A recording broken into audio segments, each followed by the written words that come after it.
Oi gente, tudo bem? Hoje eu vim trazer mais um vídeo pra vocês. E hoje vamos acabar, para a alegria de alguns e tristeza de outros, a nossa sessão de gêneros literários. Falando então hoje sobre o gênero lírico.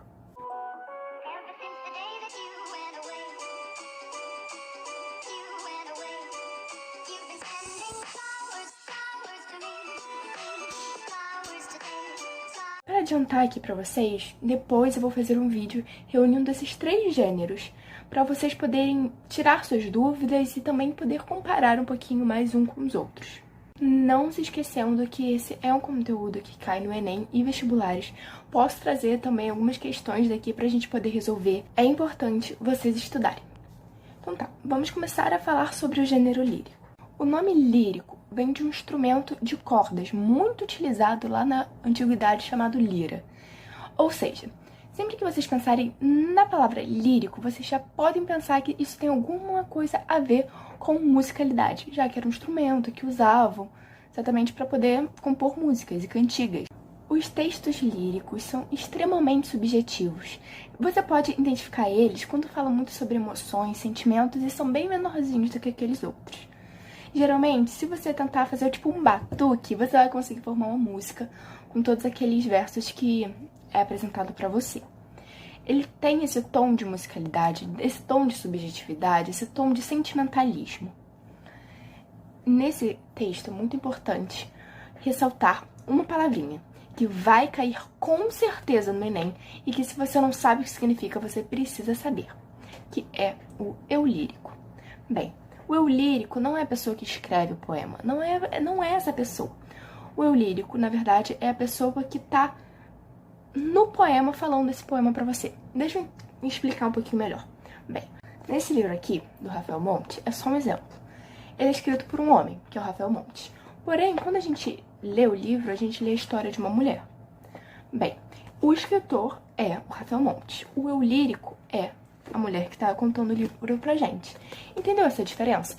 A mulher seria a pessoa que tá contando a história, que é esse narrador, mas o escritor é o Rafael Monte. Então, fiquem atentos, que isso sempre cai no Enem, vocês não podem errar. Eu lírico é diferente de quem tá escrevendo a história. O eu lírico também pode ser conhecido como eu poético. Ele dá essa voz da poesia. Então, só pra ver se vocês entenderam. No gênero lírico, o sujeito lírico escreve falando sobre suas características, falando sobre seus sentimentos e falando sobre a sua história.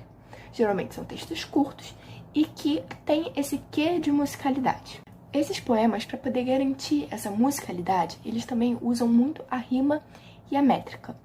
A rima para poder deixar as coisas rimando e a métrica para ter mais ou menos, deixa eu explicar bem bruscamente para vocês, a mesma quantidade de sílabas numa frase para poder não ficar uma frase grande, uma frase curta e poder fazer as coisas mais bonitinhas, sabe? Então eles precisavam seguir várias regras para poder fazer um texto onde pudesse ficar o mais perfeitinho possível e assim poder botar ali uma lira, botar ali um som atrás e fazer com isso uma cantiga. Na literatura portuguesa existe um movimento literário muito conhecido chamado trovadorismo. Nesse trovadorismo existiam muitas cantigas e que usavam exatamente isso do gênero lírico. Eram poemas que se escreviam para poder ser cantados.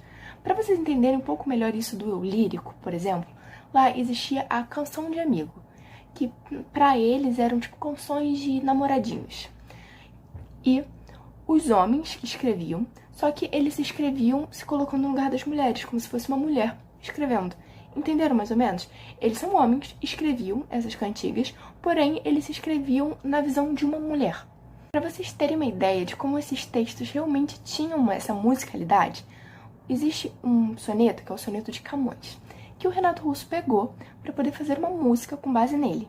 A música se chama Monte Castelo, é uma música lindíssima e que, se você for ver a letra, é exatamente o soneto de Camões. Porém, a única coisa que ele fez foi botar um violão por trás e pronto, formou uma música perfeita. E que, sabe, segue tudo aquilo perfeitinho. Ou seja, botou frases que possuíam uma métrica e uma rima e com isso conseguiu fazer uma música. Porque essas frases já estavam preparadas para isso, entende? Então agora peguem seu papel e sua caneta para poder escrever os principais tópicos, os mais importantes que vocês não podem esquecer. Gênero lírico apresenta um eu lírico e apresenta principalmente musicalidade. Essa musicalidade é se dada por rimas e também pela métrica do poema. Ele é cheio de sentimentalismo e subjetivismo, são textos curtos e fáceis de serem entendidos, porque eles têm como intenção se tornar uma cantiga. O gênero lírico está principalmente inserido em cantigas, hinos, sátiras e sonetos. Aí é quando se aparecer, você já pensa que pode ser sim gênero lírico, você vê o que a pergunta está te pedindo. Além disso, a gente não pode esquecer que o eu lírico é diferente da pessoa que está escrevendo o poema. Então, sempre fiquem pensando nisso. O eu lírico é a voz da poesia, diferente do escritor. Um movimento literário que usou muito esse gênero foi o trovadorismo, que foi lá no Portugal, mas esse gênero é muito utilizado até nos dias atuais. Então é isso, eu acho que vocês já conseguiram entender um pouco. Se vocês ainda tiverem alguma duvidazinha, ouçam a música do Renato Russo, Monte Castelo, que vai ajudar muito vocês, porque vocês vão poder ver realmente em prática como você pega um texto do gênero lírico e transforma numa música nos dias atuais de uma maneira lindíssima.